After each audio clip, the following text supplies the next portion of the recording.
So when Yuri attacked, I was in the front already doing 500 watts, and he just came past like I was stood still. And then Sam rolls up next to me, and he says, and then.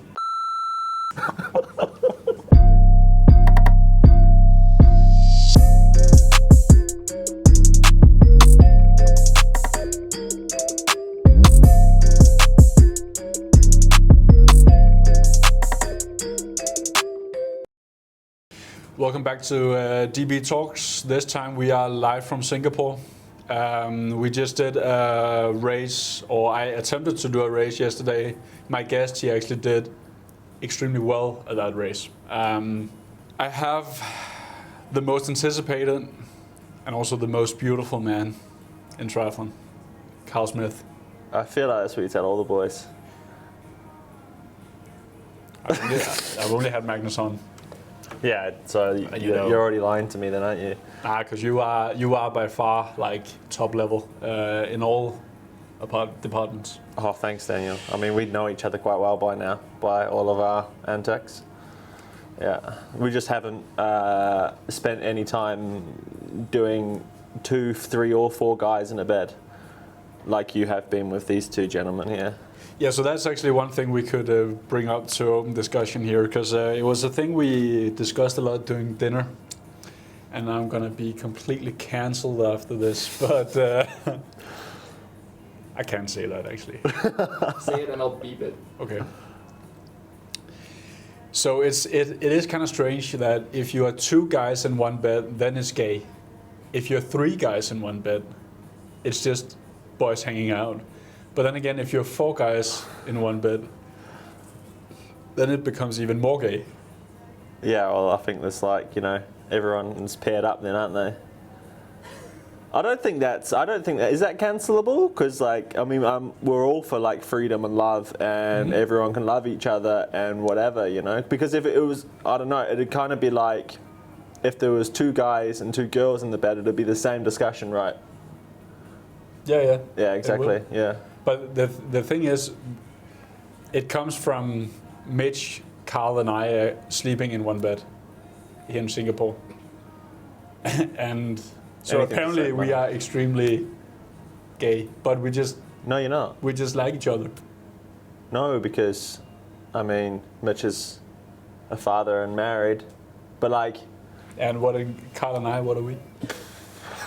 Whatever you want to be tonight. Okay, roll it on down.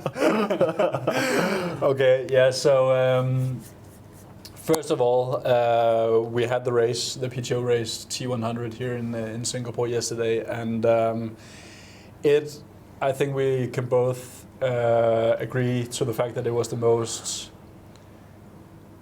horrendous place in the world to have a race. It was insane, eh? The Formula One drivers, every year come back to Singapore and they race at night time, and they say this is the hardest race all season that they do. And then they make us do like an endurance sport, which is already hard enough, and then they put it in such hard conditions. At 3 o'clock. At 3 o'clock at the height of the day. Actually, I was running and there was a rainbow on the run course, but there was no rain. It was this clear sky, but there's a rainbow, so it's just the humidity in the air. It's just insane. And I didn't think that riding less than Ironman power and running 4-minute Ks would get me a top 5, but I would have told you were crazy if you told me that in the morning. But yeah, I just kept trudging along, and it was I don't know, I felt like a bit of a meme or something. Or in the movie 1917, when he's running through the field and there's bombs going off everywhere? Yeah. I felt like that, it was Alistair, boom, Mika, boom. It was just, everyone was just it was horrendous conditions. But it's good to see, just it actually pays off. Being I wouldn't call it patient from your side, but just consistent and just making sure you just put one foot in front of the other. It was I felt terrible, and I felt like I couldn't push whatsoever, but that actually probably saved my day, It was just it was quite a frustrating day where you kind of watching people go up the road, but yeah, I just kept trudging along. It literally felt like an Ironman shuffle, but for a T100, It's insane. It's the best athletes in the world there, so it's everybody was just suffering all the time, all day.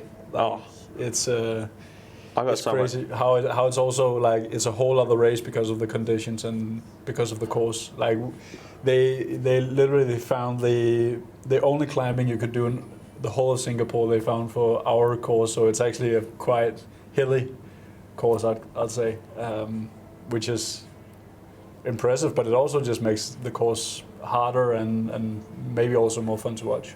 Yeah, I think there was 1,000 meters of climbing on the bike over 80k, which is just like it's savage because it doesn't feel like you're climbing. And I like the first time I rode the course was the first lap when we came to the bridge, and I was like, holy shit, this is hard.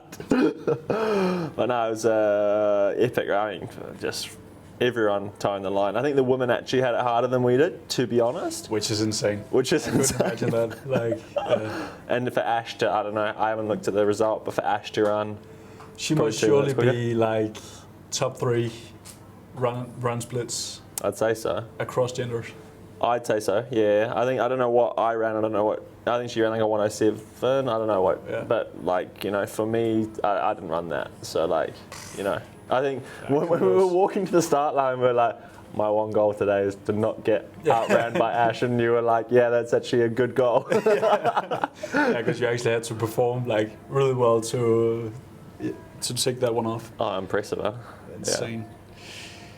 Yeah, so to be honest, I actually don't even want to ask Carl the questions I've prepared because I'd rather just sit and talk to you. Yeah? That would be more fun. But Mitch is kind of strict on this. We have to keep it to a concept.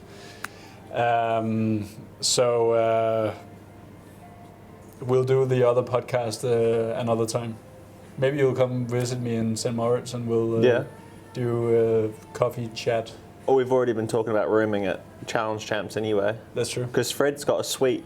Fred's been What? given. Yeah, I know. I got this. I know. So Fred was like, "Oh, we've been given the suites at the Challenge Champs. The one that the managers' meetings were at the Collins Seriously? Cup." And I was like, "Oh, I haven't been given one of those." But maybe if we like coerce it, maybe we can get one and share it. Yeah, it could be. It That could would quite cool. be. And then we'll just hang out and we'll do Worth it. chats whenever. Ah, Or let's the do it. rooms are actually quite nice anyway. Like, Yeah, there's enough space. yeah. I think we're gonna be 3 people in my room, so I want to bring my boys along. Not these 2, but there's another couple of guys who want to Oh. race. So You're just beating them off at the moment, aren't you? that's how it is. So Kyle, I want to get to know you a little bit better. And first of all, I want to know what spirit animal you are, or what's your spirit animal. And I'll eat at the same time, because if you don't like the smell in the bakery, don't find another bakery. There's a lot of other podcasts or Philosophy, that is. YouTube channels they can watch if they don't like mine. My spirit animal. Everyone goes with like lion or something, but it's not mine. I don't know. Like lions are. I find lions quite lazy. They're like just lie around, let their wives do the hunting, like that. Do not like Licking their balls, exactly. which would actually be If you could, close. you would. I reckon I'd be a horse. A horse? A horse. I know you have some history with horses. Yeah. I was. I'll probably send Mitch a photo of me when I was a young horse rider. That could be inserted here. Yeah, I don't know.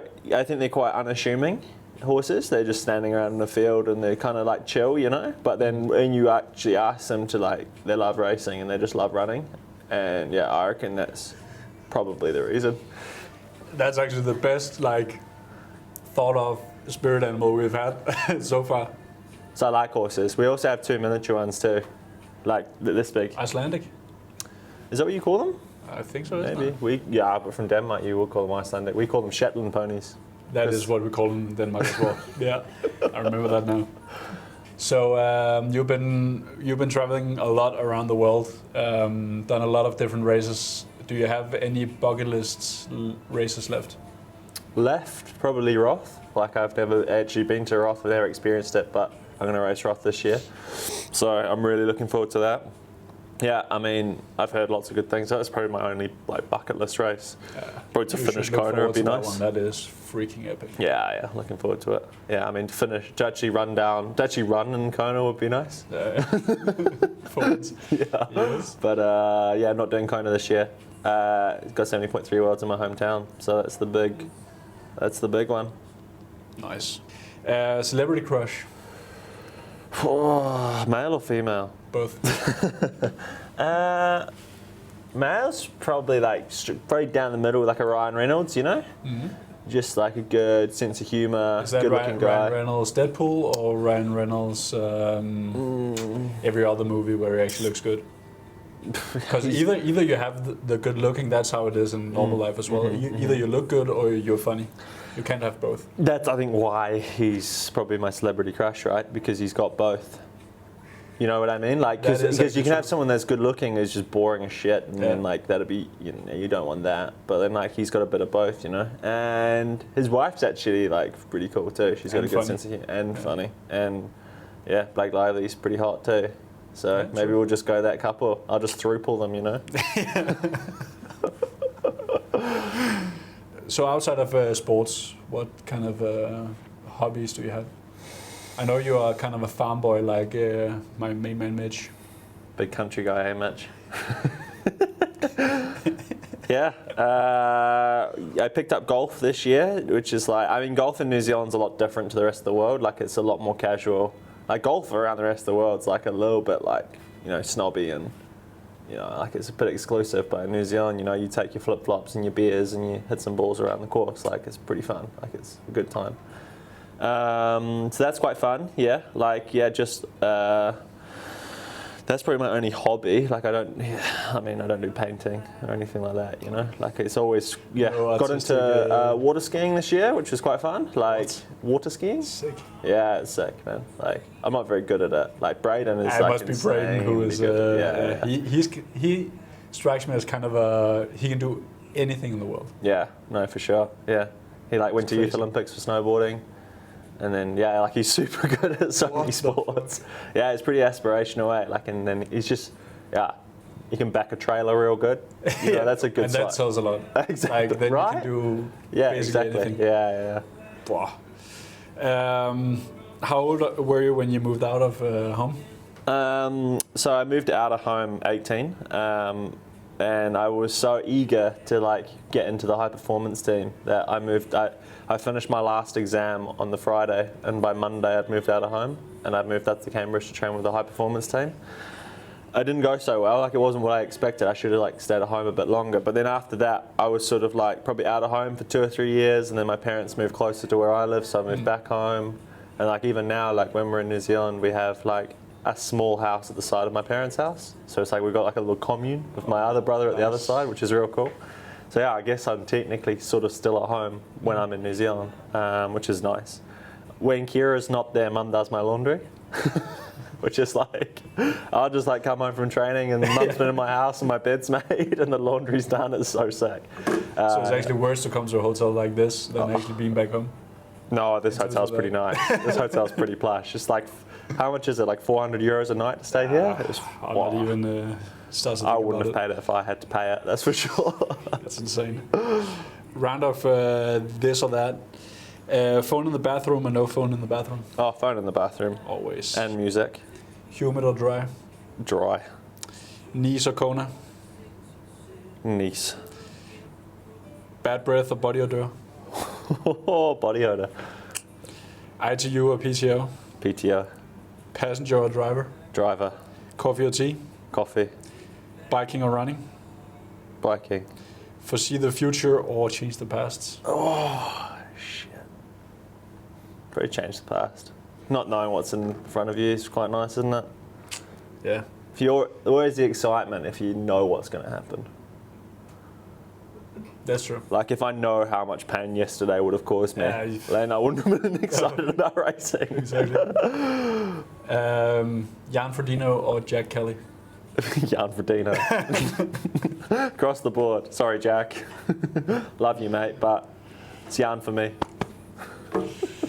Cool. I think we'll be back on the golf course in whenever you'll make it to the mountains. And Yep. then we'll do another round of maybe a hole in one with Carl Smith. Sounds good. DK podcast. Maybe. DK podcast. Have you seen Tokyo Drift, the movie? Yes. Yeah. When he says, what does DK stand for? Donkey Kong? Donkey Kong. Nah, it was a pleasure, as always. And congrats on yesterday. Thanks, man. It was good to see. Good luck for the next one, mate. Yeah, thanks a lot. I'll see you around.